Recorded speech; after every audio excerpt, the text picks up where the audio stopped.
So, what happens when the fastest growing group of military veterans runs smack into a wall just trying to get the health care they've earned? Well, today we're going to find out. We are diving into a major 2023 report from the Department of Veterans Affairs that looks at exactly. All right, first, let's just get some context. Right now, there are more women veterans in the US than at any other point in history. We're talking about a really powerful community of over 2 million people. And to put that number in perspective, today, women make up about 11% of the entire U.S. veteran population. But that number, it's changing, and it is changing fast. But here's where it gets really interesting. This is the fastest growing group in the entire veteran community. By 2040, projections show they'll make up nearly a fifth, a full 18% of all veterans. That's a huge shift. So, all of this growth makes one question more urgent than ever. When these veterans seek the healthcare they've absolutely earned, what's actually standing in their way? Let's dig in.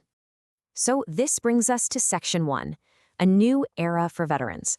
The whole face of the American veteran is changing, and the VA system, the government department that provides all their healthcare, is basically racing to keep up. And that's where the report we're looking at comes in. This 2023 Barriers to Care study was a massive project. They talked to over 7,300 women veterans. And here's the really smart part. They talked to women who use the VA and women who don't, just to get the clearest possible picture of the real-world challenges. So what did they find? Well, the study identified what you could pretty much call a wall of barriers. And the first bricks in that wall are the most basic things, just getting information and getting access. Now, when you think of barriers to care, your mind probably jumps to things like, long wait times for an appointment or the hospital being too far away. And yeah, those are definitely real issues. But the number one barrier they found, it's something way more fundamental. And here it is. The single biggest thing stopping women veterans from getting care is simply not understanding the benefits they're entitled to. But look at the gap here. This is what's fascinating. Almost half of women who don't use the VA say this is a problem, compared to about 21% of those already in the system.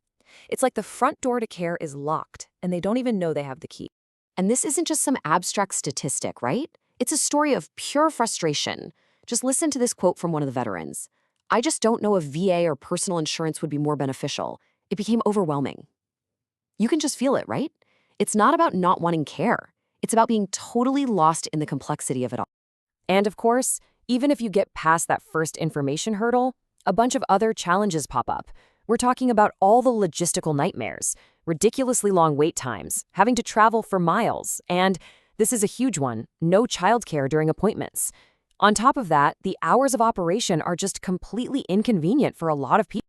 But look, just getting through the door is only half the battle. This next section gets into a much deeper set of barriers. We're talking about things like safety, comfort, and whether you can even trust the system that's designed to help you. Okay, this is a tough slide, but it's absolutely essential to understand what's going on.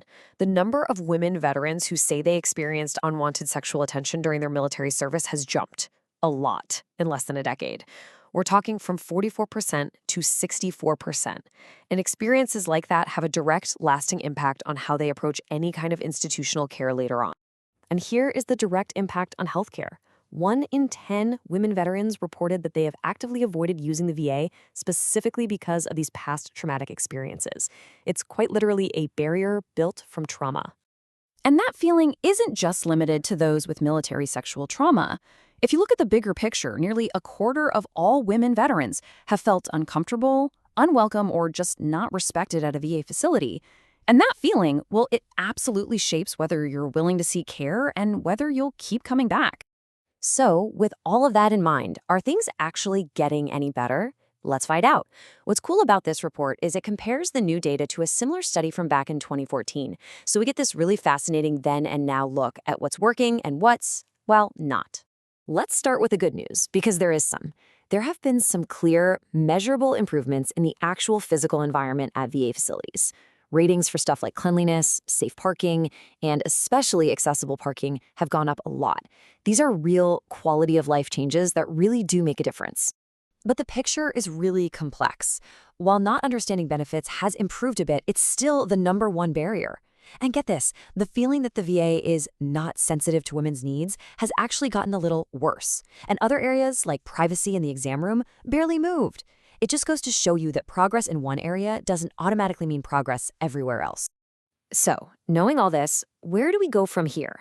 Well, the report doesn't just point out problems, it actually proposes some solutions. So let's look at the key recommendations for how to forge a path forward. Three big recommendations really rise to the top. First, and this is a no-brainer, they have to tackle that number one barrier head-on. Just deliver clearer, more accessible information about benefits. Second, they need to listen to what women veterans are actually asking for. A staggering 4 out of 5 under 35 say they prefer a female provider. That goes right to the heart of that comfort and trust barrier we saw earlier. And third, just fix the basics. So many vets talked about how frustrating it is just to get someone on the phone. Making that one thing easier could make a world of difference. And all of that brings us to this final critical question. The number of women veterans is growing every single day. They answered the call to serve. This report really challenges all of us to think about how the nation will, in turn, answer their call for the care they have so deeply earned.